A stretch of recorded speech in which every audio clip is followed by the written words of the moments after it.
Alors, on va continuer le chapitre sur la mesure de Lebesgue et l'intégrale de Lebesgue, l'intégration de Lebesgue. Donc, on a vu la dernière fois, une nouvelle façon de faire l'intégration qui est plus performante, en fait, plus puissante et qui est mieux adaptée à ce qu'on fait par ailleurs. Enfin, en fait, c'est l'intégration qui est utilisée couramment, y compris en physique. Donc, on a commencé à introduire la mesure de Lebesgue. C'était notre grand 2, je crois. Et on était sur le point de terminer ça.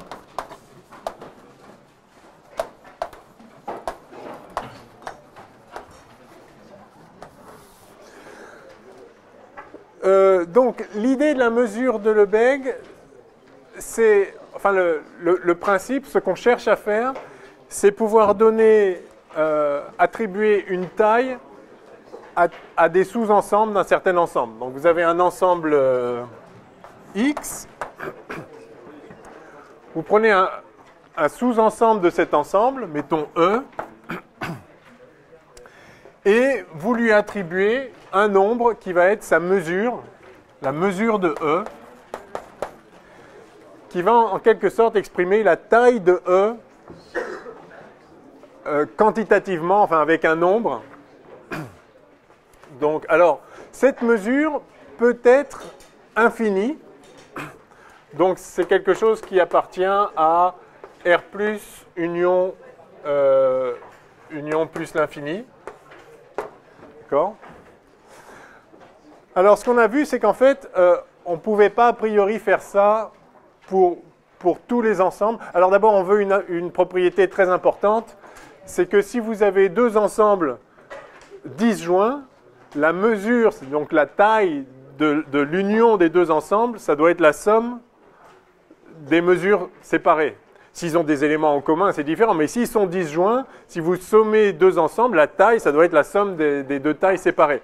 Alors, je le dis pour 2, mais pour 12, c'est pareil, et même en fait, on veut que pour une somme infinie dénombrable, donc si vous avez un ensemble AI d'ensembles disjoints,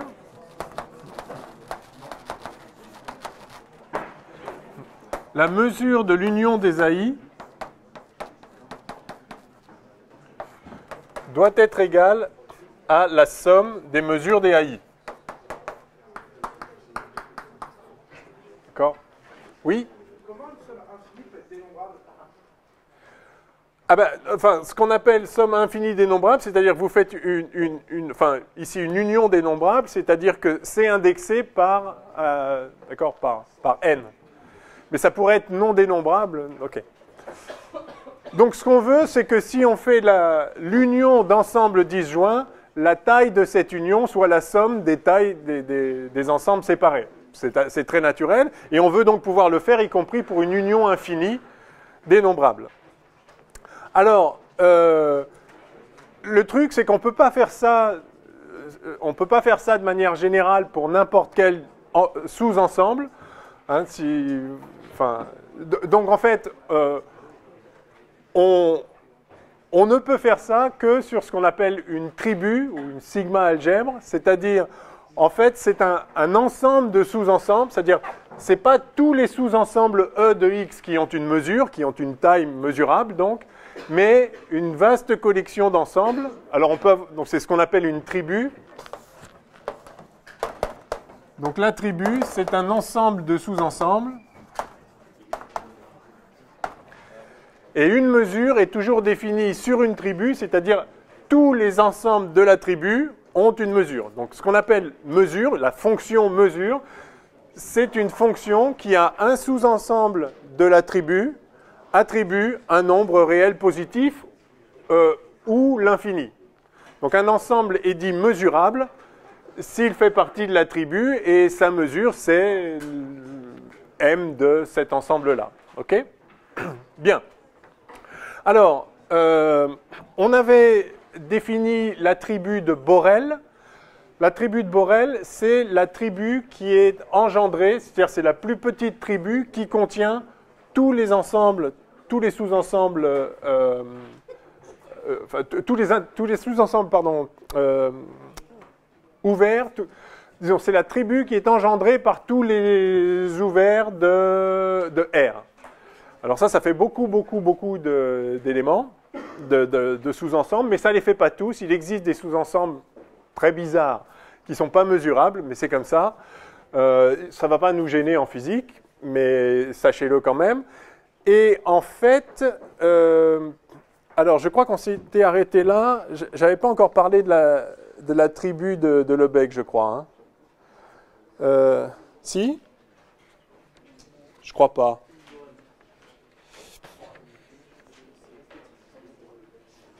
Non, ce qu'on avait parlé, c'était de la mesure de Lebesgue sur les borréliens. Donc j'avais dit que sur l'ensemble des borréliens, c'est-à-dire des éléments de la tribu de Borel, on pouvait définir une mesure. Donc la mesure de Lebesgue, c'était la mesure qui, sur un intervalle AB,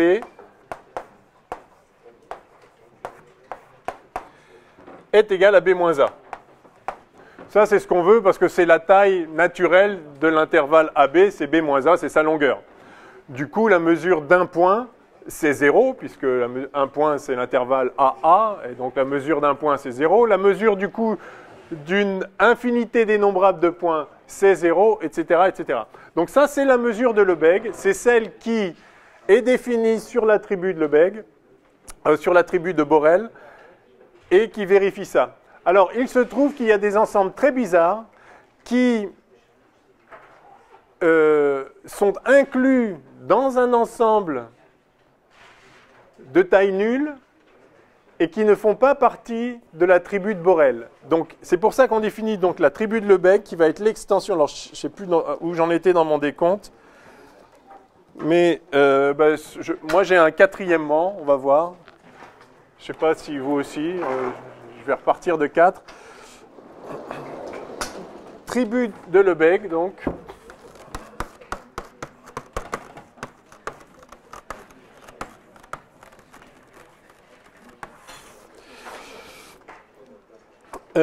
Et donc, alors je vais définir les ensembles négligeables.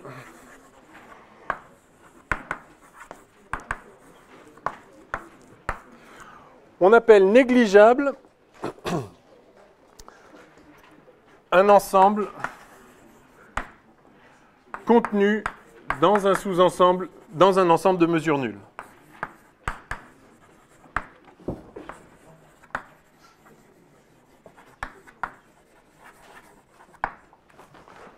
Donc A est négligeable si il existe B tel que A est inclus dans B et M de B égale 0. OK? Donc il y a des ensembles de mesures nulles. Tous les ensembles qui peuvent être inclus dans un ensemble de mesures nulles, à commencer par les ensembles de mesures nulles eux-mêmes, sont dits négligeables. C'est une façon de parler. C'est-à-dire que leur taille vaut 0. Ce n'est pas l'ensemble vide. Il y a des éléments dedans. Mais en termes de taille, en termes de volume, ils ont un volume nul et donc on les dit négligeables. Et on va voir l'importance de ça pour l'intégration. Bon, c'est assez naturel comme appellation. Alors, oui. A inclut... dans B, merci. Oui. A, je ne sais même plus ce que j'ai dit, mais oui. A inclus dans B et mesure de B est nulle. Donc tous les ensembles qui sont contenus dans un ensemble de mesures nulles sont négligeables. Alors, donc le problème de la tribu de Borel,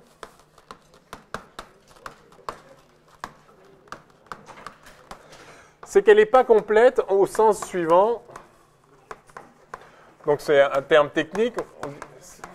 Alors, pas confondre avec la notion de complétion ou de complétude, pardon, pour les espaces, hein, avec des suites de Cauchy qui ne convergent pas. C'est une autre notion de complétude. La tribu de Borel n'est pas complète au sens où il existe des ensembles négligeables, donc qui peuvent être inclus dans un ensemble de mesures nulles, qui ne font pas partie de la tribu de Borel.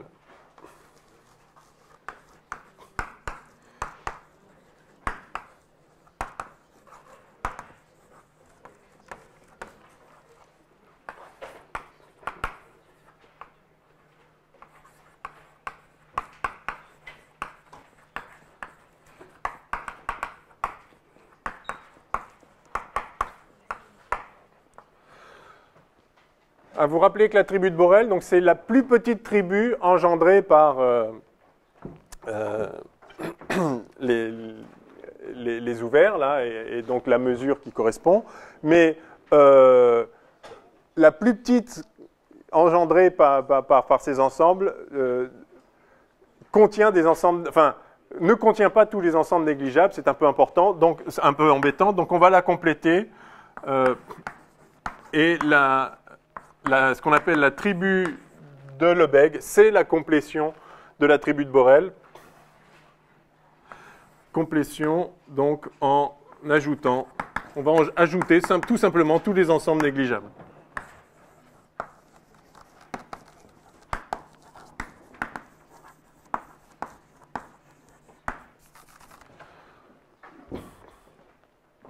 Et ça fait la tribu de Lebesgue. Voilà.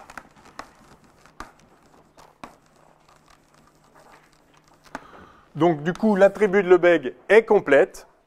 Alors, on va noter, et on va donc travailler tout le temps avec l'attribut de Lebesgue. Donc, allez, on va dire théorème.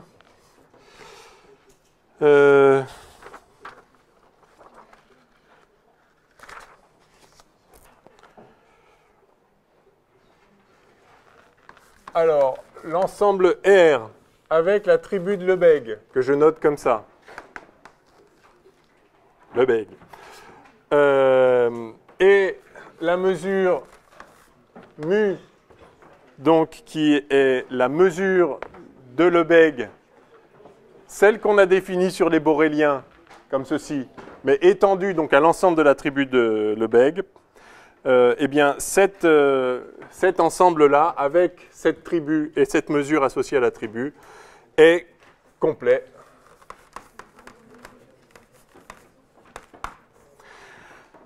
Hein, c'est-à-dire que si A est dans l'attribut et mu de A égale 0, alors tout sous-ensemble de B, quel que soit B inclus dans A, bon, j'ai interverti A et B, bon, c'est pas, allez, quel que soit B dans L et mu de B égale 0, quel que soit A inclus dans B, mu de A existe, enfin, on va dire A est dans l'attribut de Lebesgue et mu de A égale 0. De toute façon, on avait déjà vu que si un ensemble est inclus dans un autre, sa mesure est plus petite, s'il est mesurable, sa mesure est plus petite que la mesure de l'autre. Si vous avez deux ensembles mesurables et qu'il y en a un qui est inclus dans l'autre, sa taille est plus petite. Plus petite ou égale, mais... Donc, voilà. Donc, tout ce qu'il faut, c'est que ça existe. Voilà. Donc, c'est-à-dire qu'en fait, l'attribut de Lebesgue, c'est l'ensemble des sous-espaces A qui... bon, mais c'est pas grave.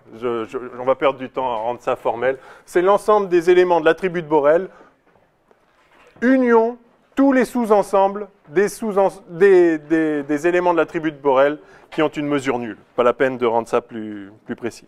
Alors, avant de passer au grand 3, qui va donc être l'intégrale de Lebesgue, je vais définir la vérité presque partout.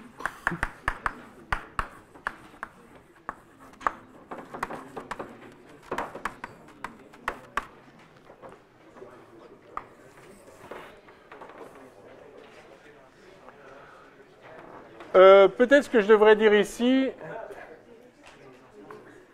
c'est que si E appartient à l'attribut de Borel, que j'avais noté B, alors donc E appartient aussi à l'attribut de Lebesgue, et mu Lebesgue de E, c'est mu de E, enfin, c'est le M de E qu'on avait défini avant, qui était c'est-à-dire, c'est la même mesure, celle qu'on a définie sur les sous-ensembles de Borel, elle coïncide, enfin, la mesure de Lebesgue coïncide avec cette mesure sur tous les ensembles qui font partie de l'attribut de Borel. Simplement, on ajoute quelques éléments, qui sont justement les éléments négligeables, mais du coup, les unions de tous les autres éléments avec ces ensembles négligeables. Alors, la vérité presque partout, qu'est-ce que c'est la vérité presque partout? C'est la vérité pour tous les éléments, sauf pour un ensemble négligeable d'éléments. Donc on dit qu'une propriété est vraie presque partout,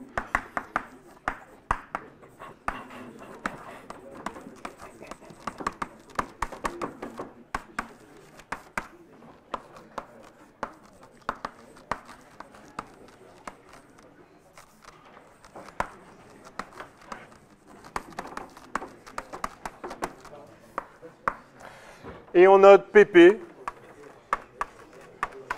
D'accord? On dit qu'une propriété est vraie presque partout dans R.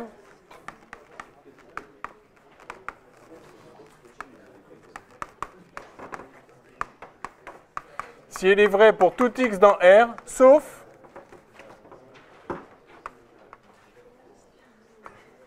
un ensemble, sauf pour un ensemble négligeable de valeurs.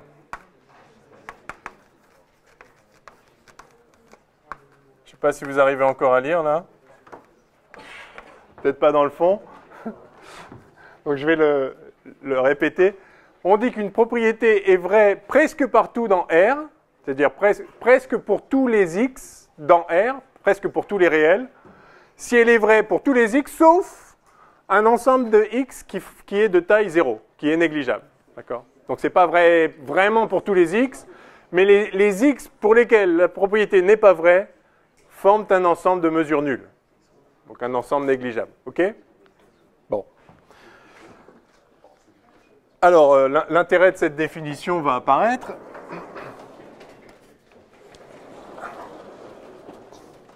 On va donc maintenant... Alors, par exemple, je vais quand même donner un exemple. On va dire que... Alors, prenez, je ne sais pas, la fonction de Heaviside, par exemple. D'accord ? Vous connaissez tous la fonction de Heaviside, qui vaut 0 pour x négatif et 1 pour x positif. Cette fonction est dérivable presque partout. Elle est dérivable partout ici. Ah, elle n'est pas dérivable en 0. Oui, mais x égale 0, c'est un ensemble. Le singleton 0 est un ensemble de mesures nulles. Donc, pareil, une fonction, je ne sais pas, en escalier comme ça, avec un nombre dénombrable de discontinuité, c'est en fait une fonction qui est dérivable presque partout. D'accord ?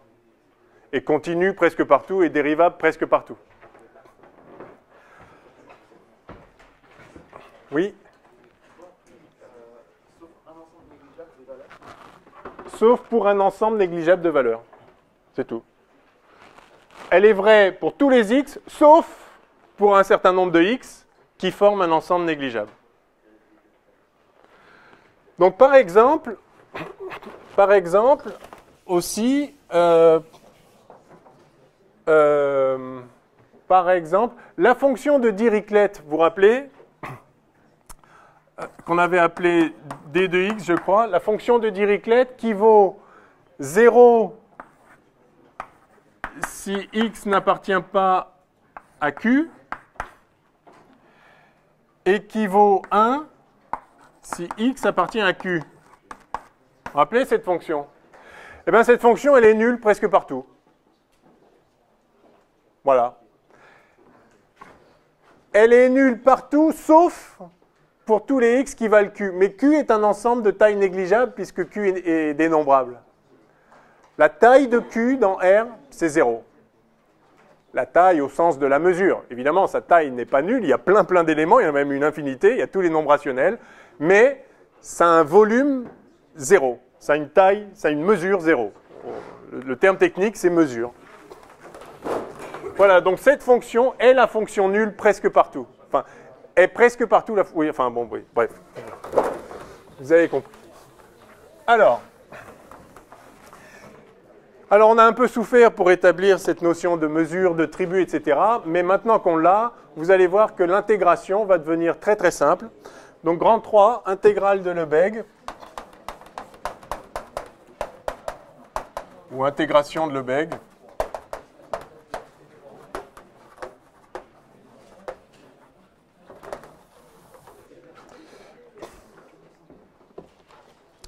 De même, on va dire que deux fonctions sont égales presque partout, si elles sont égales en tous les points, sauf en un nombre de points qui forment un ensemble de mesures nulles. Bref, c'est toujours la même idée. Alors, on va commencer par définir les fonctions mesurables.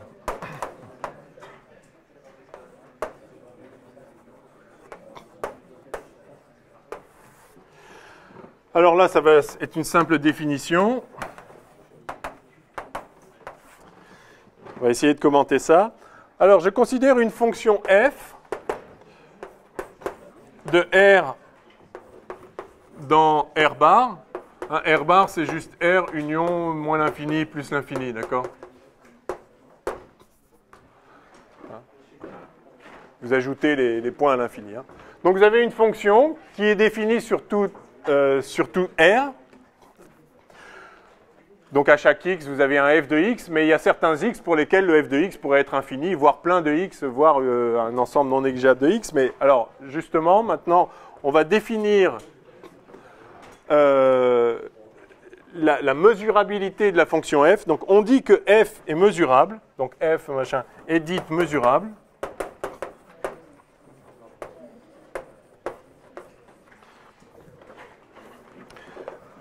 Si, alors je l'écris, quel que soit B qui est inclus dans ça, là, dans R avec les infinis, quel que soit B mesurable,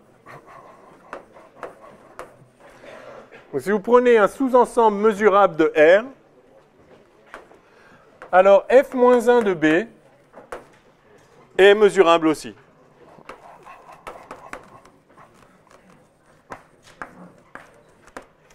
Qu'est-ce que c'est qu'f-1 de B? C'est l'image inverse de B, c'est-à-dire c'est l'ensemble de tous les x tels que f de x soit dans B. Donc ça, c'est l'ensemble des x de R tel que f de x appartient à B. D'accord?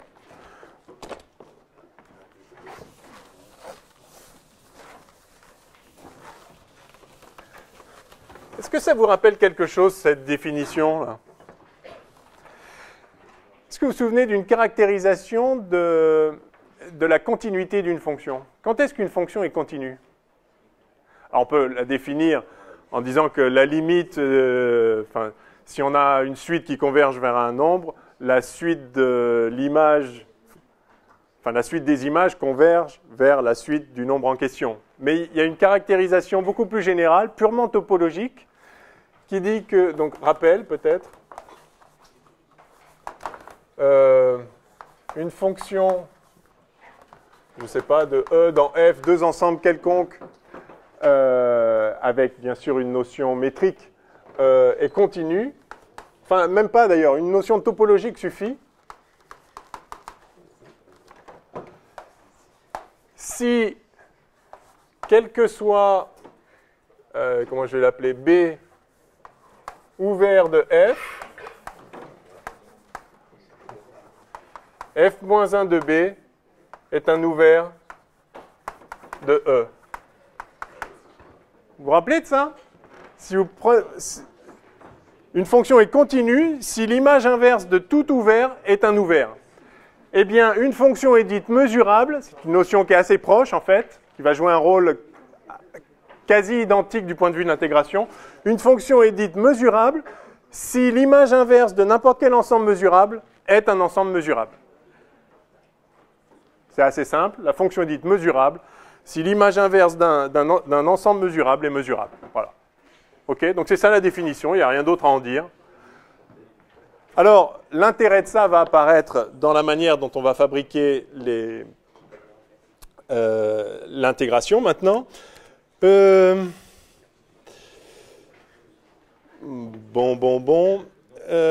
Alors, par exemple, allez,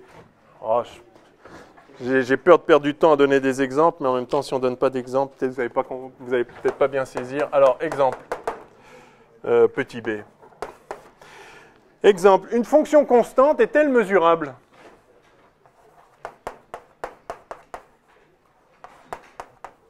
Une constante dans R ou dans C d'ailleurs. Hein. De manière générale, d'ailleurs, on peut définir une fonction mesurable d'un espace E dans un espace F, comme ça, en exigeant que f-1 d'un ensemble mesurable de F soit un mesurable dans E, hein, donc appartienne à l'attribut qui a été défini sur E. Donc cette fonction est-elle constante? Cette fonction constante est-elle mesurable? Eh bien, oui, parce que, en fait, si vous faites, donc, quel que soit, je ne sais pas, y dans R, f-1, non, pardon.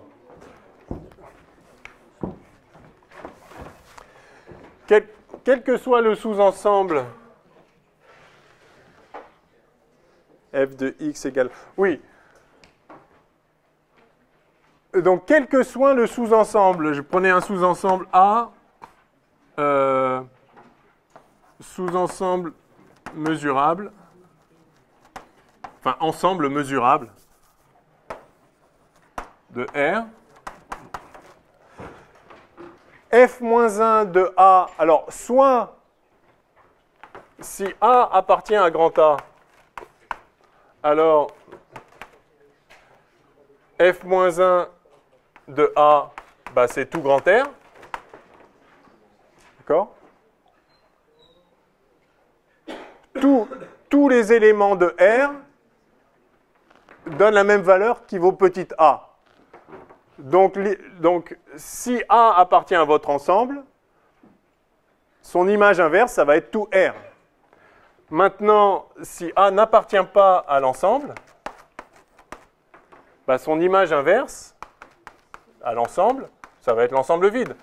Aucun élément de R ne donne un élément qui va se trouver dans A, puisque tous les éléments de R donnent comme élément A qui n'est pas dans A. Donc voilà. Donc c'est complètement trivial. Cette fonction constante est évidemment mesurable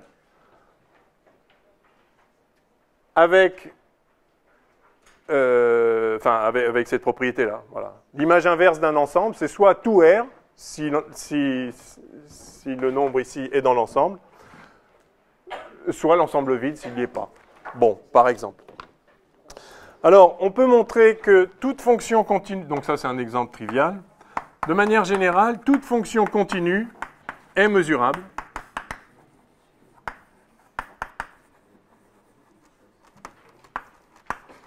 Donc ça c'est intéressant. Donc c'est une extension en fait. Les fonctions mesurables sont une extension des fonctions continues. Et ce qu'on va voir, c'est que toute fonction mesurable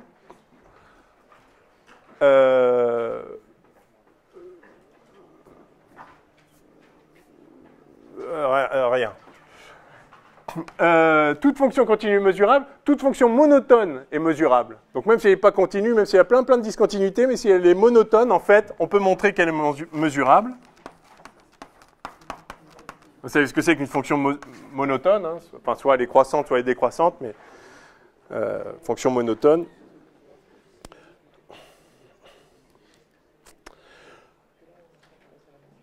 Ah oui, une autre propriété importante.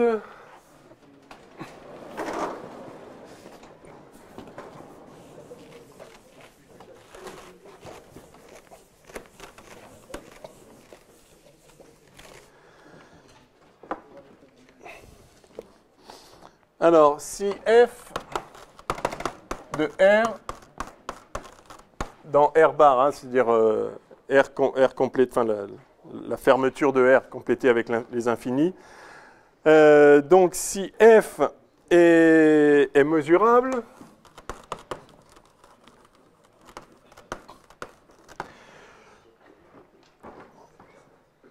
alors la fonction f plus que je définis comme étant le sup de f et de 0, et la fonction f moins que je définis comme étant le sup de moins f et de 0, ces deux fonctions sont mesurables.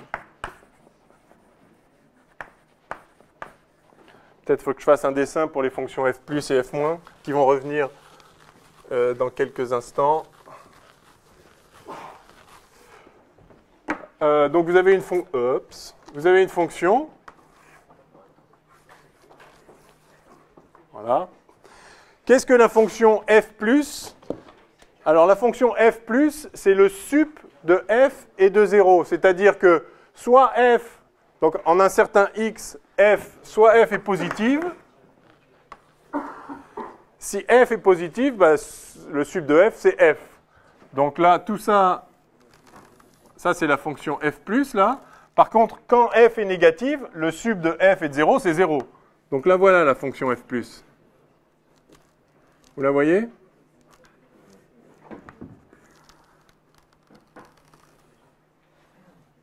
OK? Ça, c'est f+. Par définition, hein, je l'ai mis le superscript. Allez. OK? Donc, je prends la fonction quand elle est positive, et quand elle est négative, je prends 0. Et la fonction f-, c'est exactement l'inverse. Alors, sauf que c'est moins f-, c'est-à-dire que j'en fais une fonction positive. La fonction f-, elle vaut 0 quand f est positive. Et quand f est négative, alors je pourrais prendre ça, mais en fait, je prends son opposé. Là, je prends 0, là, je prends ça, là, je prends 0 puisqu'elle est positive, je prends ça. OK, ça, c'est f-. C'est une convention, hein, d'accord?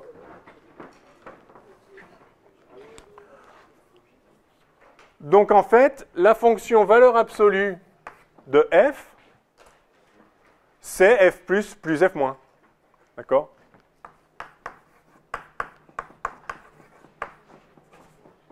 OK? Donc j'aurais pu prendre comme convention que f- c'est la partie, enfin, j'aurais pu ne pas inverser la partie verte, et à ce moment-là, j'aurais eu f+, moins f-. Bon, la convention, c'est de travailler avec des fonctions positives, pour une raison qui va apparaître tout de suite, mais ça reste une convention. En tout cas, voilà, on définit f+ et f- comme ça. Eh bien, le théorème nous dit, enfin, la propriété en question, qu'on peut démontrer bien sûr, nous dit que si f est une fonction mesurable, c'est-à-dire pour laquelle l'image inverse de n'importe quel ensemble mesurable est mesurable, donc si f est mesurable, eh bien, sa partie positive et sa partie négative sont toutes deux mesurables. OK? Bon, très bien. Et du coup, sa valeur absolue aussi est mesurable. Alors attention, la réciproque n'est pas vraie. Ça, c'est intéressant. Vous pouvez avoir une fonction dont la valeur absolue est mesurable, mais dont la fonction elle-même ne serait pas mesurable. Par exemple, imaginez une fonction qui vaut 1 dans plein d'endroits, et puis dans plein d'autres endroits, ça vaut moins 1. La fonction valeur absolue, alors, mais là, il peut y avoir des discontinuités, beaucoup. Alors, s'il n'y en a qu'un nombre dénombrable, cette fonction peut rester, va rester intégrable, mesurable, mais pas nécessairement. Et donc, bref, par exemple, cette fonction, une fonction qui voudrait plus 1 dans un ensemble bizarre et moins 1 dans un ensemble bizarre, pourrait très bien ne pas être mesurable, en fait. C'est-à-dire que l'image inverse, en fait, il suffit que l'ensemble des points pour lesquels la fonction vaut 1 ne soit pas mesurable pour que la fonction ne soit pas mesurable. Néanmoins, la fonction valeur absolue sera mesurable puisqu'elle est constante égale à 1. Donc faites attention, f mesurable implique sa partie positive et sa partie négative mesurable et donc sa valeur absolue mesurable. L'inverse n'est pas vrai. Bon. OK, je pense que ça suffit. Alors on va passer directement à, deuxièmement, l'intégrale. Alors on va commencer par une fonction, l'intégrale d'une fonction la plus simple possible. Intégrale d'une fonction étagée positive.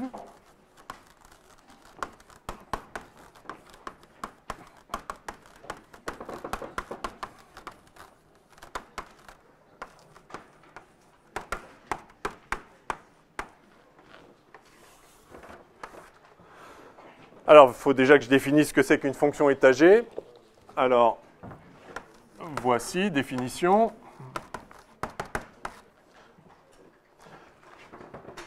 Alors, une fonction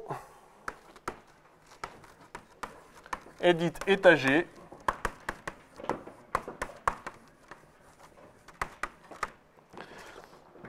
s'il existe Un nombre, alors s'il existe un nombre fini d'ensembles mesurables,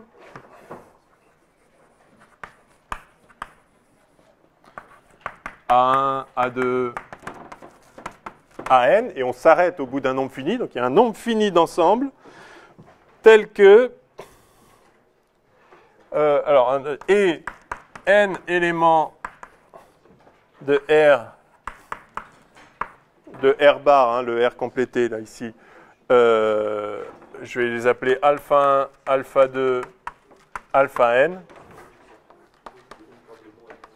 tel que f soit égal à la somme de i égale 1 à n des alpha i qui a i. Vous connaissez cette notation qui a i pour la fonction caractéristique ou pas? Alors, je vais la définir tout de suite. C'est ce qu'on appelle la fonction caractéristique d'un ensemble. C'est simplement la fonction, si on l'avait introduite avec la fonction de Dirichlet, c'est la fonction qui vaut 1 sur les éléments de l'ensemble et 0 ailleurs.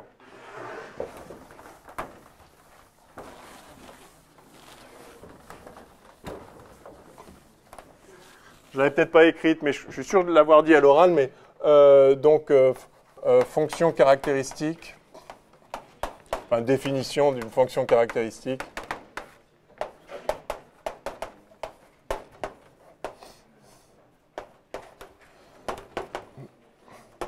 De l'ensemble A, qui A de x égale 1 si x est dans A, et égale 0 si x n'est pas dans A. OK? Voilà. Donc vous voyez la définition d'une fonction étagée. C'est une fonction en fait qui ne prend que n valeurs, donc qui prend un nombre fini de valeurs. N peut être quelconque mais fini. Une fonction qui prend un nombre fini de valeurs et qui prend ces valeurs-là sur l'ensemble des x, tel que f de x égale alpha i, ça c'est effectivement l'ensemble AI. D'accord? C'est ça que ça veut dire là. Ça veut dire que sur tous les AI, la fonction x vaut alpha i. Sur tous les AX, sur tous les x, la fonction x vaut ça. Donc, si les AI sont disjoints, les AI... Ah oui, je ne l'ai pas dit. Oui, si les AI... disjoints. La fonction, soit elle vaut alpha i, soit elle vaut alpha j, mais elle ne vaut pas les deux en même temps. Hein.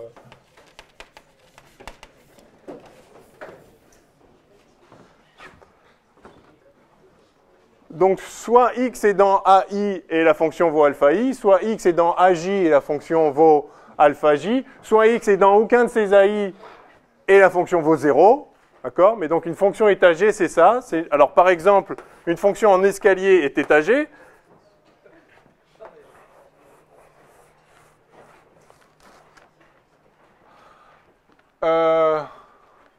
Ouais. Voilà, donc... si j'appelle ça l'intervalle A1, puis ça la valeur alpha 1, alpha 2, puis ça va être l'ensemble A2, ça c'est l'ensemble A1, ça c'est l'ensemble A2, etc. Vous voyez que la fonction, elle vaut somme des alpha i qui. Okay. Alors ça c'est une fonction très facile, qui serait facilement intégrable de Riemann, mais l'intérêt... c'est qu'une fonction étagée, ça peut très bien être une fonction.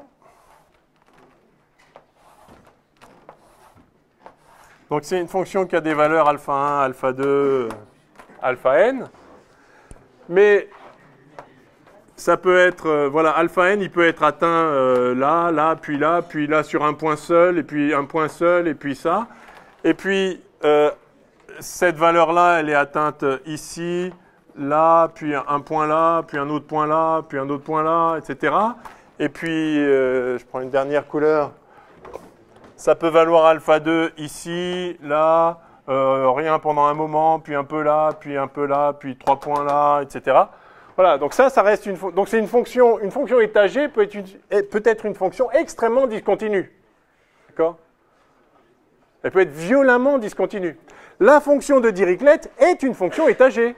Hein? La fonction de Dirichlet, celle qui vaut 1 sur tous les réels, enfin 0 sur tous les réels et 1 sur les... Enfin, je l'ai effacé, enfin, d'accord, et 1 sur les rationnels. Cette fonction est étagée parce que... donc, étagée. Parce que elle s'écrit, d de x, en fait, bah, c'est 1 fois qui de q plus 0 fois qui de R moins Q, de R privé de Q. OK? Donc une fonction étagée, c'est une fonction qui prend un nombre fini de valeurs et les x pour lesquels la fonction prend ces valeurs-là sont des sous-ensembles qui, chacun d'eux, doit être mesurable. C'est ça le point clé. Donc chacun de ces ensembles verts, l'union de tous les verts là, c'est-à-dire tous les points pour lesquels la valeur de la fonction vaut alpha n, ça doit former un ensemble mesurable. Pareil pour tous les points de la valeur rouge et tous les points bleus, etc. Okay. Alors ça c'est une fonction étagée, et une fonction étagée positive, c'est quand en plus tous les alpha i sont positifs. Bon, fonction.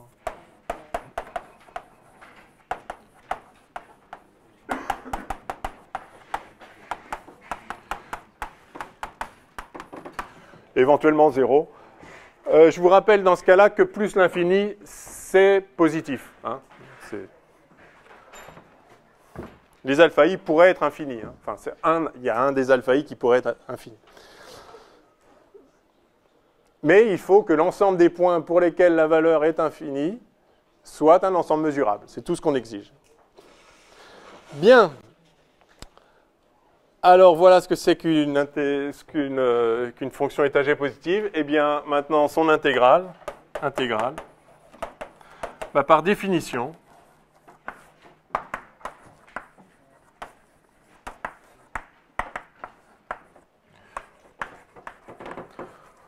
on appelle intégrale de f sur R, sous-entendu vis-à-vis de la mesure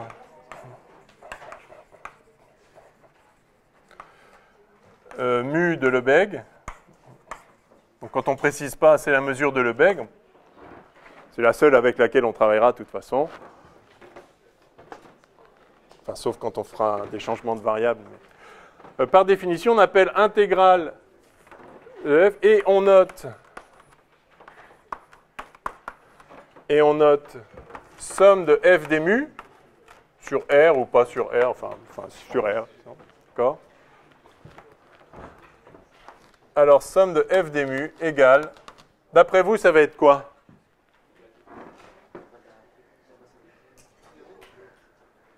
Non, enfin, pour une fonction étagée, pour celle-là, cette fonction-là, quelle est son intégrale? Ouais. Si vous vous souvenez, la philosophie de l'intégrale de Lebesgue, la philosophie de l'intégrale de Lebesgue, c'était que, alors, on a une fonction intégrée. Je sais pas, de là à là. Qu'est-ce que fait Riemann? Riemann, il découpe suivant x, et puis il regarde, dans cet intervalle-là, on a cette valeur-là. Dans cet intervalle-là, on a cette valeur-là. Dans cet intervalle-là, on a cette valeur-là, et il fait la somme. C'est bien, c'est très bien, mais il y a mieux. Mieux, c'est Lebesgue. Lebesgue, il fait comme ça, il coupe comme ça. Et puis, voilà. Et puis il dit, alors, avec cette valeur-là, on l'a dans cet intervalle-là, plus celui-là, enfin union celui-là, donc cette valeur, on l'a pour lui. Et puis, cette valeur-là, on l'a pour lui. Et puis, il fait la somme comme ça. Au lieu de balayer sur X, il balaye sur Y, en quelque sorte. D'accord ? Vous vous rappelez, c'est ça l'idée, hein, j'avais pris l'exemple avec quand vous comptez de l'argent, vous regroupez toutes les valeurs, enfin tous les billets qui ont la même valeur, toutes les pièces qui ont la même valeur, et vous regardez combien il y en a, et vous faites la somme. Donc si vous avez une fonction étagée comme ça, la fonction étagée, en fait, elle a n valeurs, donc vous avez n types de billets, et puis vous regardez combien de fois vous avez eu chaque billet. Et combien de fois, c'est la taille de l'ensemble AI sur lequel vous avez la valeur AI, alpha I. OK ? Donc l'intégrale de cette fonction, ça va être la valeur alpha n fois la taille de l'ensemble AN plus alpha n moins 1 fois la taille, enfin bref, ça va être ça. Somme sur I des alpha I fois la mesure de Lebesgue de AI. Donc cette formule-là traduit l'intuition initiale qu'on avait présentée en tout début du cours de la dernière fois. La façon d'intégrer, c'est-à-dire la façon d'intégrer une fonction, ici donc une fonction réelle, comme ça, de mesurer l'air sous la courbe, revient très précisément à faire ça, c'est-à-dire à compter pour chaque valeur combien de fois on l'a eu. Alors combien de fois, ça peut être un nombre de fois infini. Ce qui compte, c'est la taille de l'ensemble sur lequel on a eu la valeur. Et vous voyez du coup que si vous avez un ensemble de taille négligeable, il va compter pour du beurre dans l'intégrale. C'est-à-dire si vous avez une fonction comme ça, puis maintenant, pour 3 points, je prends la même fonction, mais ce point-là, finalement, je le mets là, celui-là, je le mets là, et puis celui-là, je le mets là. Ok, ça va changer 3 points, ils vont avoir des valeurs différentes, mais ces points-là, ils comptent pour du beurre. Leur taille, c'est 0. Ils sont négligeables au sens où on l'a défini. Donc ça ne va pas changer la valeur de l'intégrale. C'est ça qui est bien, en fait. C'est que vous pouvez avoir une fonction, et vous prenez une autre fonction qui est la même presque partout au sens qu'on a dit, c'est-à-dire il y a juste quelques points pour lesquels c'est différent, enfin quelques points, ils peuvent être infinis, mais de taille nulle, alors ça va être la même fonction, la même intégrale, en fait. Oui. Par rapport à la mesure. Ah, non, ça c'est juste une notation. De même que l'intégrale de Riemann, vous la notez somme de f de x dx.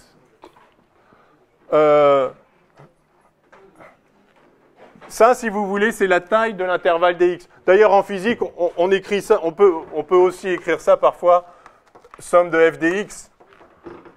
C'est juste une notation. On aime bien mettre des mu parce que ça nous rappelle que c'est lié à une mesure particulière. C'est-à-dire que la clé, c'est quelle est la taille de l'intervalle AI. D'accord ? Quelle est la taille de l'intervalle? Et ça, si on change de mesure, ça va changer la taille de cet intervalle. D'accord? Alors, la mesure standard, c'est la mesure de Lebesgue. C'est celle qui, sur un intervalle, donne la taille et la longueur au sens physique de l'intervalle. Mais on pourrait choisir un autre type de mesure. Tout ce qu'il faut pour arriver à définir l'intégrale de Lebesgue, enfin dans cette philosophie-là, c'est de pouvoir attribuer à chaque sous-ensemble, le sous-ensemble pour lequel on a une certaine valeur, pouvoir lui attribuer une taille. Et ensuite, on multiplie la valeur par la taille, mais qui dépend de mu. Et si on fait la somme de tout ça, on va avoir le poids global de la fonction, son intégrale, quoi. D'accord? Vous comprenez la philosophie? Donc, évidemment, sur une fonction étagée qui n'a que n valeurs, il suffit de prendre la valeur fois la taille des n intervalles, on fait la somme. Donc c'est évident que si la notion d'intégrale a un sens, ça doit être ça. Alors, donc pour une fonction étagée positive, c'est facile, voilà. La question maintenant, c'est comment on va étendre cette idée-là, cette définition et cette idée générale, à des fonctions qui ne sont pas étagées, c'est-à-dire qui vont avoir un continuum de valeurs, voilà, parce que là, il y a n valeurs, c'est facile. Donc si j'ai une fonction quelconque, maintenant, on va voir exactement comment on fait, mais vous allez voir que c'est très simple. L'essentiel du boulot, vous voyez, c'était d'arriver à définir une mesure. Une fois qu'on a des mesures des ensembles, ben, l'intégration découle de ça. Donc le nœud de l'intégrale de Lebesgue, en fait, c'est la mesure de Lebesgue. D'arriver à comprendre qu'il est possible d'attribuer un poids, c'est-à-dire une taille, à différents sous-ensembles. Alors, je vais donc maintenant tout de suite généraliser à une fonction positive générale, pas forcément étagée. C'est, je ne sais plus combien, troisièmement, je crois.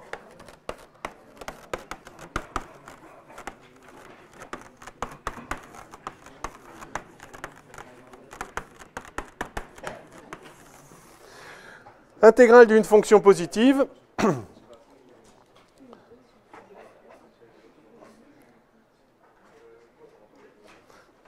Bah, définition, hein, c'est pareil. Donc on définit l'intégrale d'une fonction positive, c'est donc une fonction qui, en tout point, a une valeur qui est positive ou nulle, ou bien l'infini, ou bien plus l'infini, mais donc positive. Alors, on définit somme de f des mu, hein, pour donc f positive, quel que soit x, f de x. On définit l'intégrale avec la mesure de Lebesgue, donc c'est juste la notation, comme étant la valeur supérieure de l'intégrale de toutes les fonctions étagées qui sont plus petites. Donc vous avez... Allez. Ah, j'aurais bien aimé garder ça. Je vais le garder ça. Je fais le dessin là. Ah, merde! Ah, merde! Bon, d'accord. Bon, d'accord. Bon, alors je l'écris déjà. Sup de... alors, c'est le sup des sommes de G des mu pour G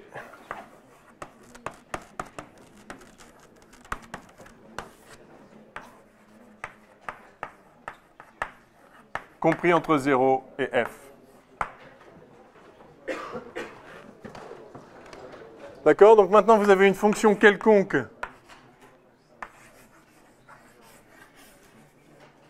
f. Et vous pouvez... Il y a plein de fonctions g, donc elle est positive, ma fonction. Il y a plein de fonctions g étagées positives qui sont plus petites...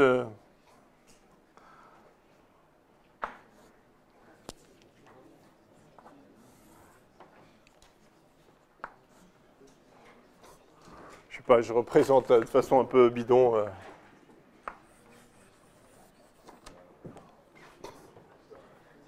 Non, je vais essayer de la faire explicitement étagée.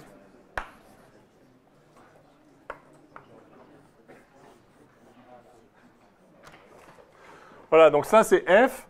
Et puis la fonction là qui avec plein de couleurs, c'est une seule fonction. Hein.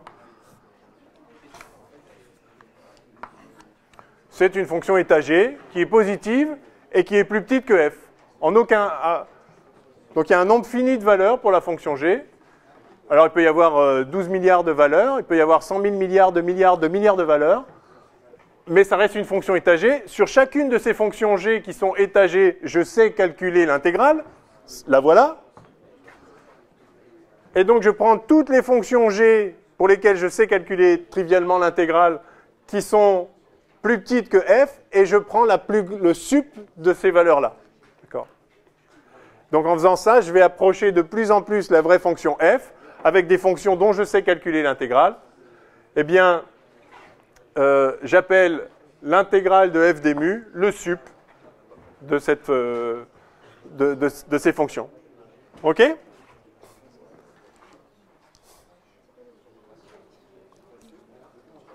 C'est bon ? Et on dit que f est intégrable ou sommable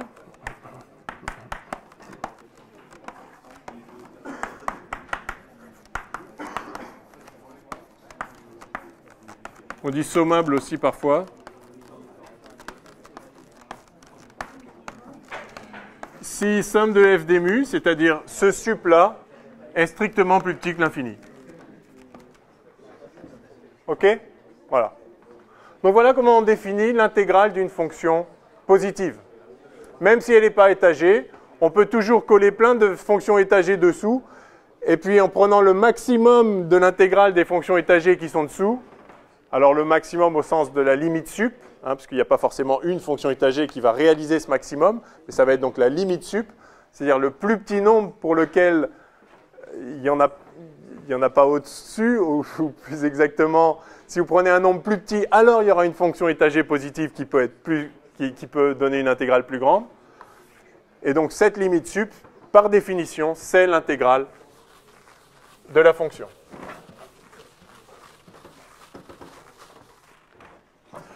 Donc, oui.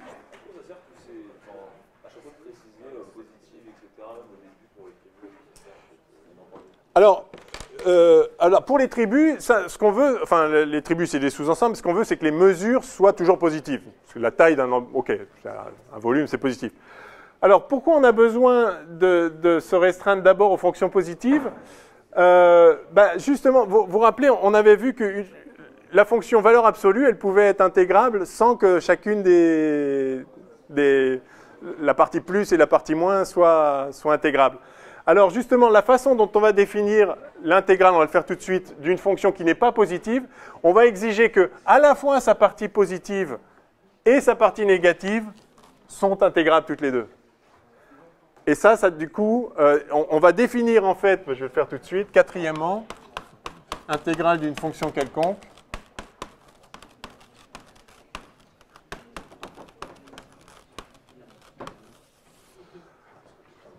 Par définition, somme de f des mu. Alors, si somme de f plus des mu et somme de f moins des mu existent, plus exactement, si f, excusez-moi, je vais le dire mieux, si f plus et f moins sont intégrables. Ah, non. Sont mesurables, pardon. C'est ça, sont mesurables, parce qu'intégrables, oui.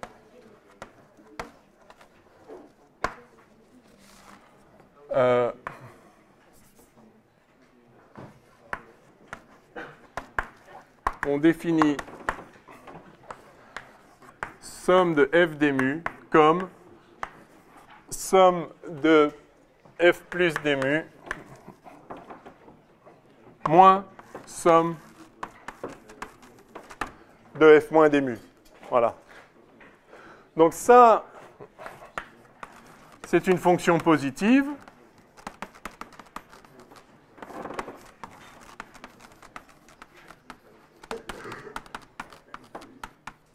Alors il faut que les fonctions soient mesurables au sens où on l'a défini au tout début, c'est-à-dire que l'image inverse de n'importe quel ensemble mesurable soit mesurable. D'accord ? Par cette fonction.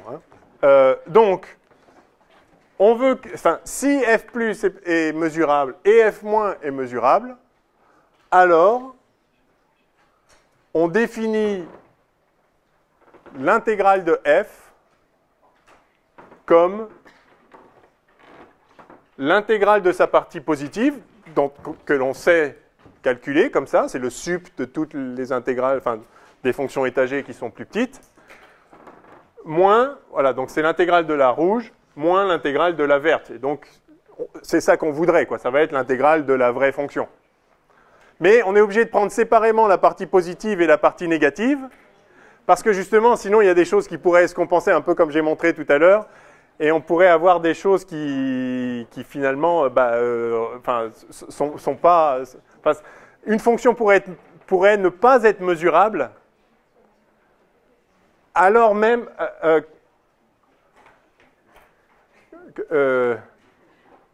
alors que c'est... Pardon. Oui, une fonction pourrait être mesurable alors que ses parties positives... Qu'est-ce que je raconte? Non, enfin bref. je me perds. Vous comprenez ce que j'ai montré tout à l'heure, c'est que vous pouviez avoir, c'est ça, la valeur absolue de f qui est mesurable, alors que f plus et f moins ne sont pas mesurables. Et dans ce cas-là, vous sauriez pas, enfin, pourriez pas définir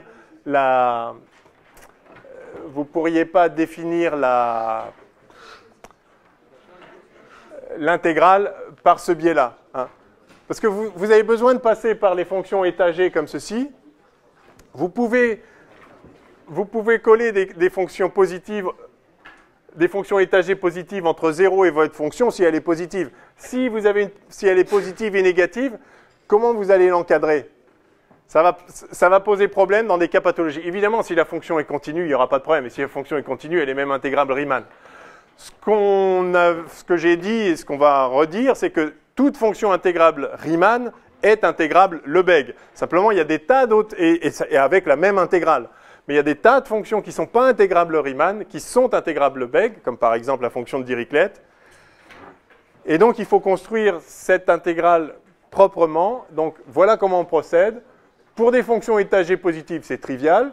Pour des fonctions positives, ça s'en déduit de façon assez naturelle. Et du coup, si vous avez une fonction qui n'est pas positive, eh bien, vous voulez que vous travaillez séparément avec la partie positive et la partie négative et vous recollez les morceaux après. OK ? Voilà. Bien. Il nous reste à voir l'intégrale d'une fonction complexe.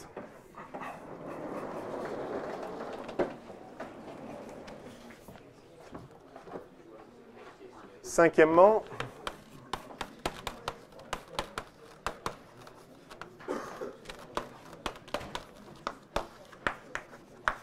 parce qu'évidemment, on fera beaucoup d'intégrales complexes, aussi bien dans le cours de maths que dans le cours de mécanique quantique. La transformée de Fourier, c'est une intégrale complexe. Donc, si vous avez une fonction f de x, enfin f de R dans C, qui à x attribue f de x. Alors, en fait, l'astuce, c'est simplement prendre sa partie réelle et sa partie imaginaire, exactement comme on avait fait, enfin vous aviez fait, je pense, au premier semestre avec l'intégrale de Riemann. Si vous avez une fonction complexe, eh bien, l'intégrale somme de f des mu, ça va être simplement égal à, alors, somme de f plus des mu, ça c'est une, de u plus des mu, ça c'est une bête fonction, ça étant réel, hein, bien sûr. Ça c'est une simple fonction positive réelle, donc on sait comment faire. Moins somme de u moins des mu, positive réelle, on sait comment faire. Donc ça donne l'intégrale de la partie réelle, plus i somme de v plus des mu, moins i somme de v moins des mu. Hein, donc il n'y a aucune difficulté dans C, on travaille séparément avec la partie réelle et la partie imaginaire. Alors ça veut dire qu'il faut que chacune de ces choses-là soit des fonctions intégrables, enfin mesurables et avec ça comme intégrale. OK ?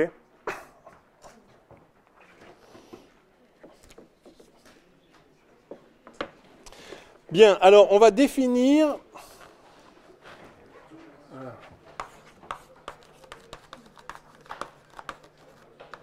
Je vais définir, alors je vais le noter comme ça, L1.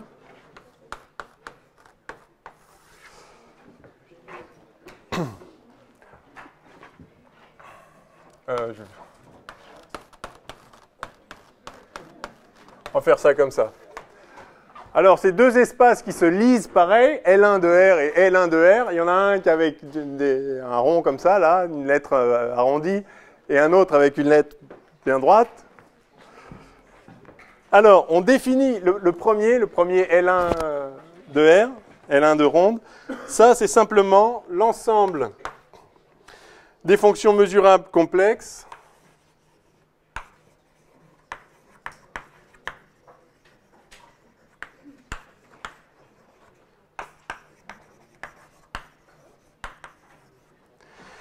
telles que somme de f des mu, du module de f des mu est strictement plus petit que l'infini, c'est-à-dire que l'intégrale est finie. C'est-à-dire c'est une fonction sommable, ou intégrable au sens que je l'ai écrit ici. Oui, d'ailleurs, c'est intéressant de noter que une fonction sommable,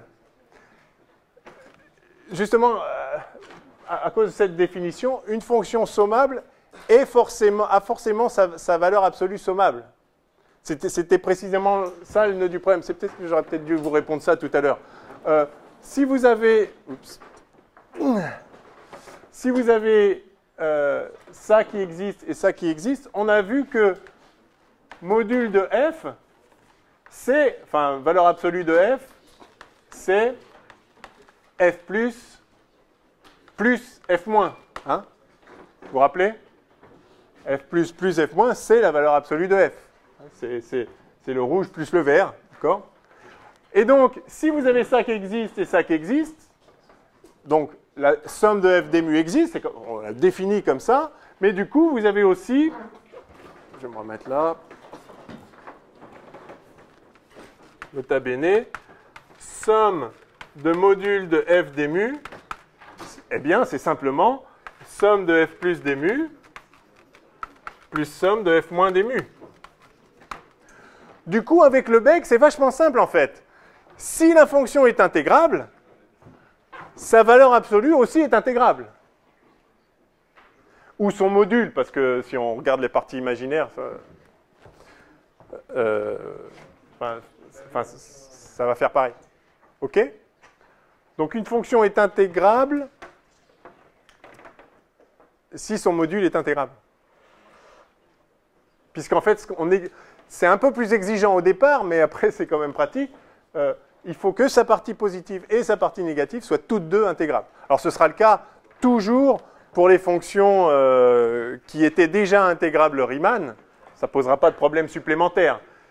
Donc on arrive à étendre avec le beg les fonctions pour lesquelles on peut intégrer, mais on exige quand même un petit quelque chose, c'est que la partie positive et la partie négative soient toutes deux séparément intégrables. Mais du coup, puisqu'on exige ça, alors il suffira que la fonction... dire que la fonction est intégrable ou que sa valeur absolue est intégrable, c'est pareil. C'est quand même pas mal. Alors, donc, l'espace L1 de R, c'est cet espace-là, c'est l'ensemble de toutes les fonctions mesurables pour lesquelles cette intégrale est plus petite que l'infini, donc des fonctions intégrables ou sommables. D'accord? Alors, pourquoi il y a une subtilité ici? C'est parce que ça ressemble à une norme, ça. On aimerait bien en faire une norme de ce truc-là. On aimerait bien pouvoir écrire norme de f1 égale somme de f des mu. Vous vous rappelez, on avait défini des normes sur des espaces de fonctions comme ça.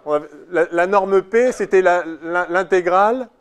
Vous vous rappelez, la norme P de la fonction f, c'était l'intégrale du module de f puissance p dx. Je suis repassé en Riemann là. Oui, puissance 1 sur p. Vous vous rappelez? Donc la norme 1, c'est précisément celle-là.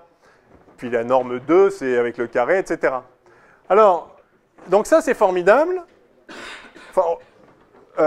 Ça, c'est l'espace des fonctions qui vérifie ça. C'est un espace vectoriel bien gentil, c'est-à-dire, évidemment, la combinaison linéaire des intégrales, etc., ça marche. L'inégalité triangulaire fonctionne, parce que la somme, le module de f1 plus f2, c'est plus petit que le module de f1 plus le module de f2. Bref, tout ce qu'on veut bien marche bien. Il y a juste un petit problème, c'est que ça, c'est en fait une semi-norme. Il y a une propriété que ça ne vérifie pas, c'est que vous pouvez avoir ça qui vaut 0 sans que la fonction soit nulle. Donc ce n'est pas une vraie norme. Et pourquoi on peut avoir ça qui vaut 0 sans que la fonction soit nulle? Pas simplement parce que si vous avez une fonction qui est nulle presque partout, mais juste il y a quelques points où ce n'est pas nul. Ou même plein de points, une infinité dénombrable, voire même une infinité non dénombrable, mais de mesure nulle, de points pour lesquels ça ne vaut pas 0. Si pour tous les autres points ça vaut 0, cette intégrale elle est parfaitement définie au sens de Lebesgue et elle vaut 0. Donc il y a des tas de fonctions qui ne sont pas nulles, mais dont l'intégrale vaut 0. Et donc ça, ce n'est pas une norme. Une norme, la norme du vecteur nul, ça doit être le vecteur nul. Enfin, il n'y a que le vecteur nul qui a une norme nulle. D'accord ? Alors, c'est pour ça qu'on va construire maintenant cet espace-là, qui va être l'espace quotient au sens mathématique. Je pense que je vous parle chinois là, mais je le dis quand même. L'espace quotient de cet espace-là par la relation d'équivalence, égalité presque partout. Alors, pas de panique, on va l'écrire. Ah ben, je vais mettre là.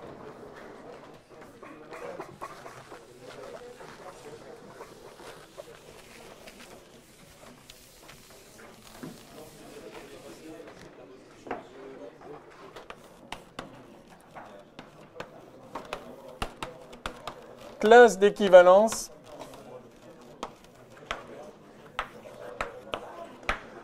de fonctions.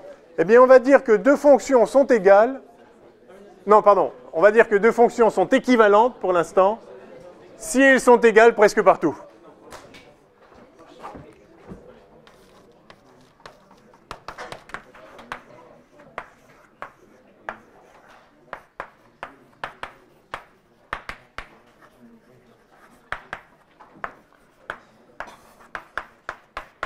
Si f de x égale g de x pour presque tout x.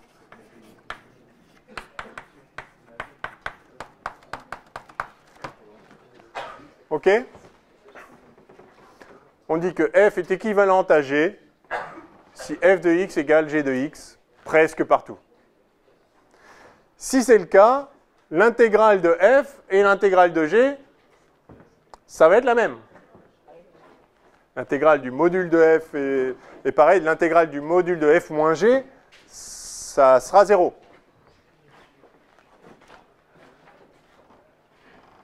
Alors ça, c'est une relation d'équivalence.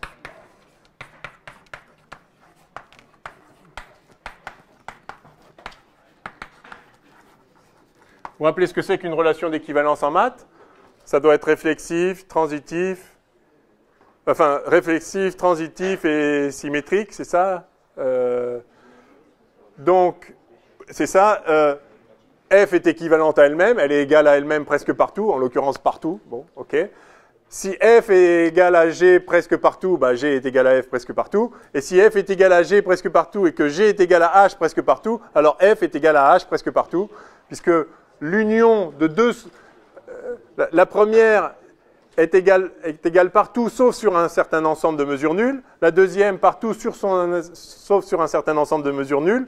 Donc au pire, la première et la troisième sont différentes sur l'union des deux ensembles qui tous les deux sont de mesure nulle. Donc la mesure de la somme, enfin la mesure de l'union de deux ensembles de mesures nulles, c'est de mesure nulle et donc ça marche. Donc c'est une relation d'équivalence. Et du coup, on va faire un truc très simple. On va dire toutes les fonctions équivalentes, c'est les mêmes. C'est les mêmes. Terminé. On appelle un même. C'est ça que mathématiquement, on dit qu'on quotiente par la relation d'équivalence. C'est-à-dire que si on était rigoureux, on ne parlerait plus jamais de fonction, on parlerait de classe de fonction. Je ne dirais pas soit la fonction f, mais soit la classe de fonction f, et j'entendrais par là soit n'importe quelle fonction équivalente à la fonction f. Donc vous avez des classes d'équivalence de fonctions, et en fait, on va considérer que toutes les fonctions dans une classe d'équivalence, c'est la même fonction. D'accord ? On dit qu'elles sont... Du coup, on ne dira plus qu'elles sont équivalentes, on dira qu'elles sont égales. C'est la même fonction. D'accord ? De diviser par 0 dans quel sens ?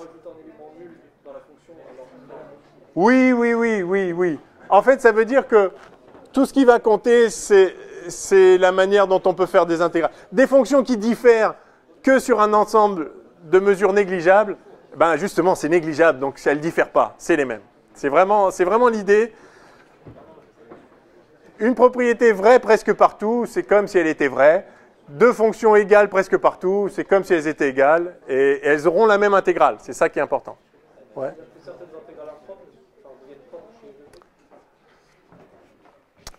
Les intégrales impropre au sens où une intégrale de a jusqu'à l'infini, par exemple, ça sera toujours l'intégrale de a jusqu'à l'infini. Non, non, ça ne changera pas. Oui? Comment on définit le presque partout?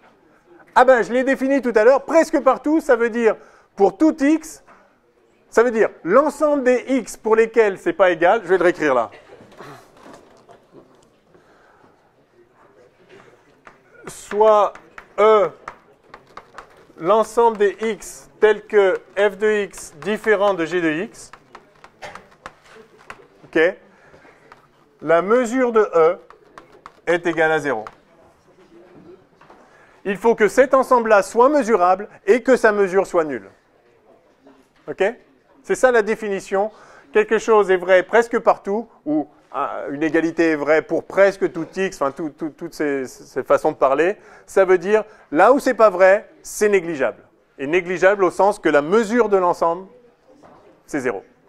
OK? Vous voyez que c'est très intuitif en fait. Hein. Ce qui est remarquable, c'est que cette construction est parfaitement rigoureuse. Je n'ai pas démontré tous les points que j'ai énoncés, mais c'est toute la théorie de Lebesgue. Hein. C'est une théorie énorme qui a été faite. Enfin, il y a lui et puis d'autres. Enfin, c'est vraiment Lebesgue qui a Borel avant pour les questions de mesure, enfin d'ensemble de tribus, etc.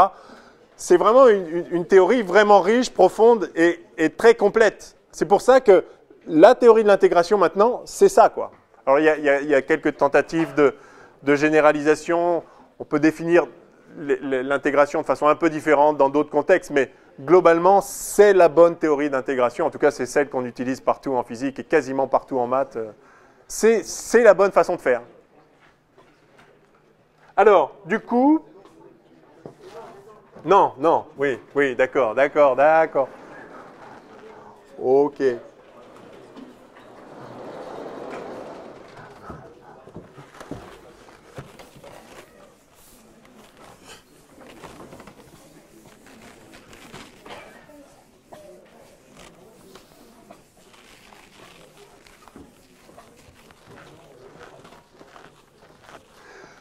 Donc,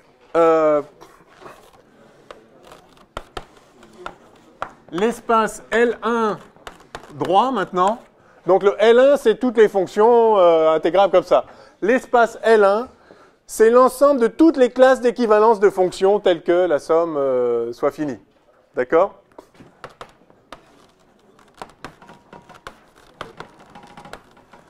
De toutes les classes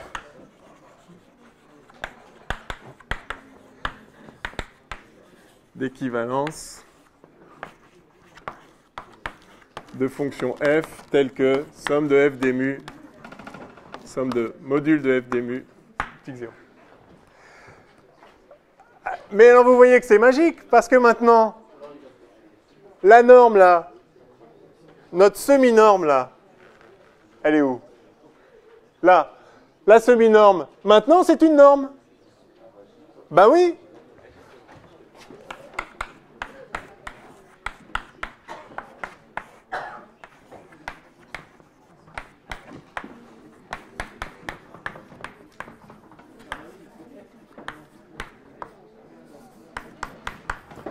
Ben oui, c'est une norme, parce que maintenant, ceci est égal à 0, si et seulement si, module de f est égal à 0 presque partout.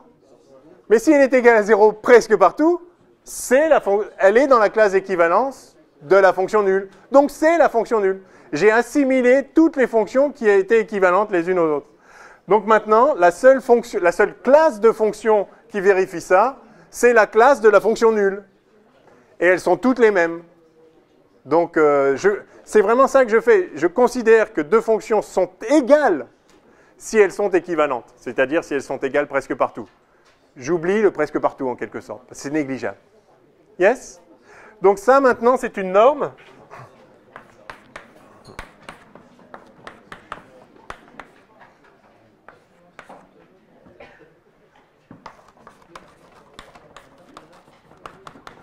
Enfin, ça c'est juste la définition.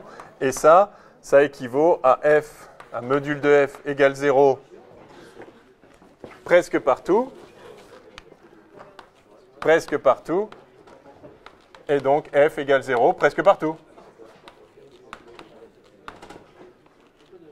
Voilà. Et être égal à 0 presque partout, c'est être la fonction nulle dans L1. Alors, donc, ce sera sous-entendu, je ne vais pas à chaque fois dire, je vais pas à chaque fois parler de classe d'équivalence de fonctions quand je parle de fonctions, parce que sinon on ne s'en sortirait plus.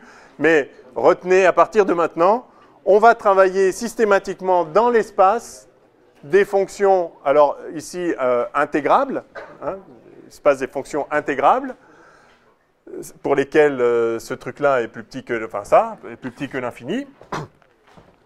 Mais en fait, ça veut dire que je vais travailler dans l'espace des classes de fonctions intégrables. Et je ne le dirai pas à chaque fois. Donc à partir de maintenant, on va travailler avec L1, ou bien on va travailler dans LP. De même, hein,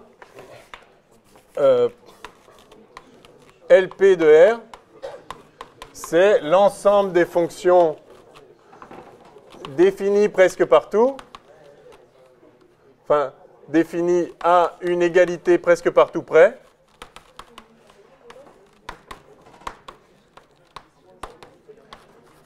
telle que la norme P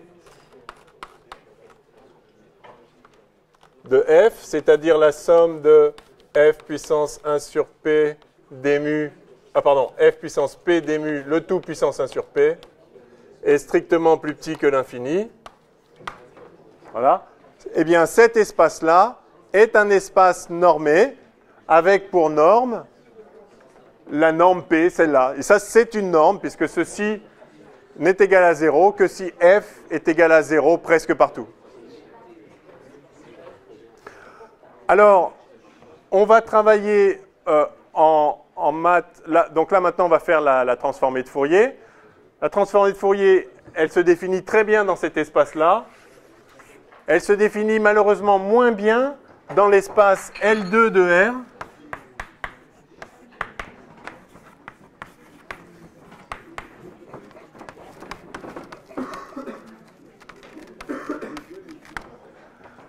L'espace L2 de R, c'est donc ce qu'on appelle l'espace des fonctions de carré sommable.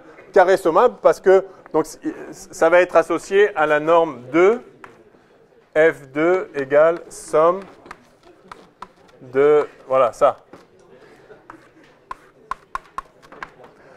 Alors ça, c'est dommage que la transformée de Fourier se définit moins bien là-dessus. On va le faire quand même, mais c'est un petit peu plus délicat. C'est dommage parce que ça, c'est l'espace dans lequel on veut travailler en physique quantique.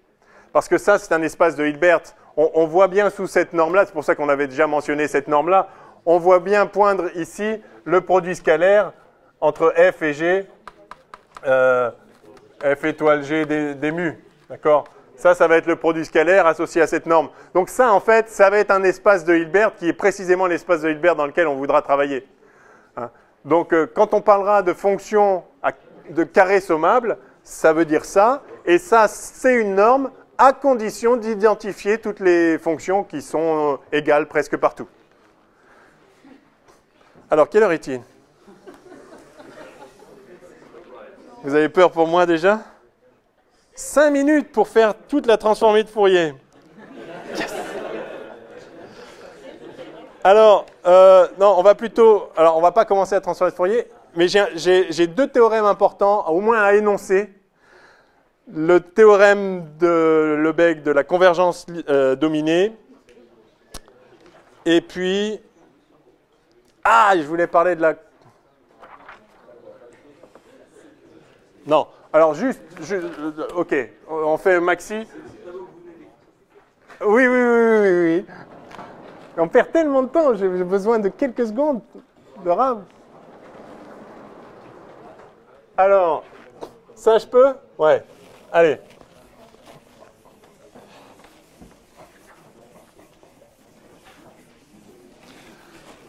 Alors j'aurais voulu énoncer tout un tas de propriétés, mais qui sont des propriétés évidentes du style si une fonction est plus petite qu'une autre, son intégrale est plus petite que l'autre, enfin tout un tas de choses très, très naturelles. L'intégrale de Lebesgue est linéaire, c'est-à-dire l'intégrale d'une combinaison linéaire, c'est la combinaison linéaire des intégrales, comme avec Riemann. Bref, tout ce qui marche pour Riemann, grosso modo, ça marche pour Lebesgue, et c'est bien sympathique. Si on a besoin de propriétés au fur et à mesure, on les introduira au fur et à mesure, mais je n'ai pas le temps d'être complètement exhaustif et rigoureux. Alors par contre, il y a ce théorème que je veux énoncer septièmement.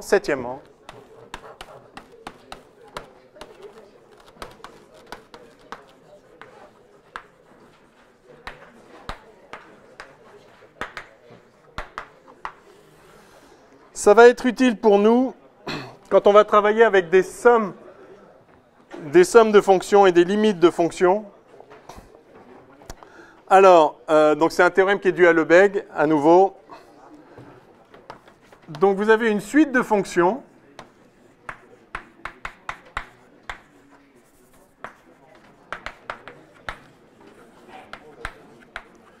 De fonctions mesurables. Hein.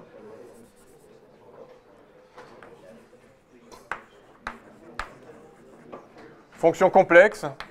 Elles peuvent être réelles, mais enfin elles peuvent être complexes aussi, donc soyons général.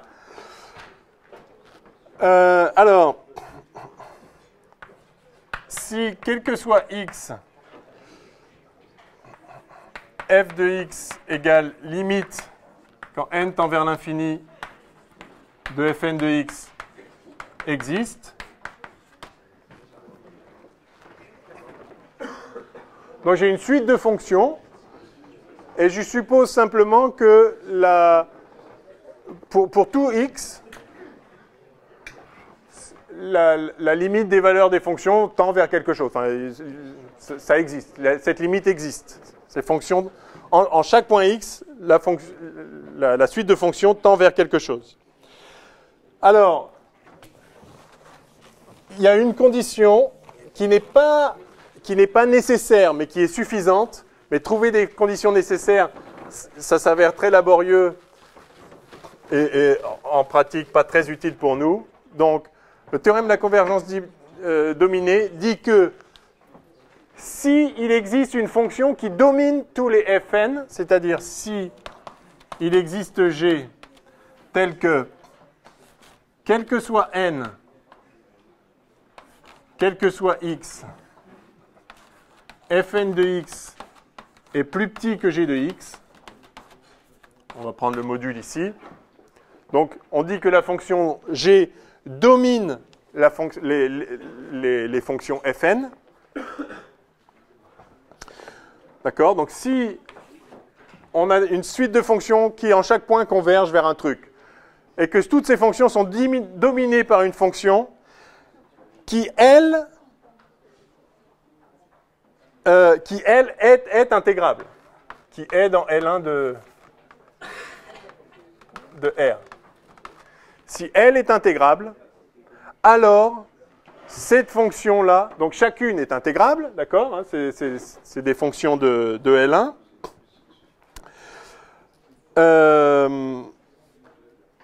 Alors, f est dans L1. L1 de R, des fois on note juste L1, on ne précise pas R, mais enfin bon, je le fais encore un peu. J'arrêterai bientôt sans doute. Donc, alors f est dans L1, c'est-à-dire qu'elle est donc intégrable. On a par ailleurs la limite quand n tend vers l'infini de la somme de f moins fn qui tend vers 0, enfin qui est égale à 0. La limite est égale à 0. Et la limite quand n tend vers l'infini de la somme des fn des mu, c'est la somme de f des mu. Voilà.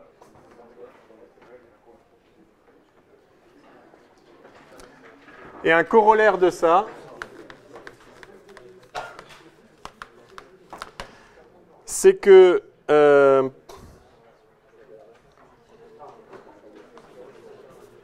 si vous avez une suite de fonctions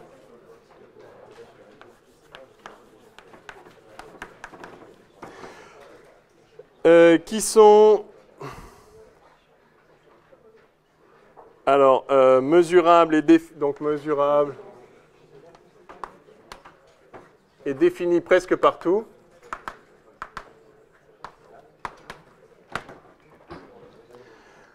telle que la somme de n égale 1 à l'infini, c'est ça le point clé, et je m'arrête, c'est promis, de somme de fn des mu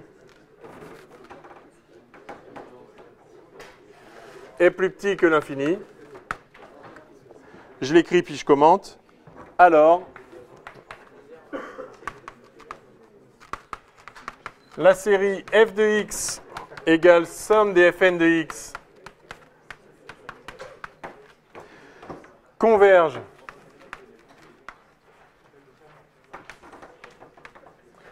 pour presque tout x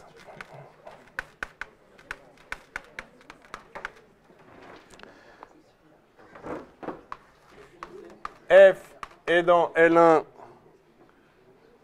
de R et somme de f des mu est égale à la somme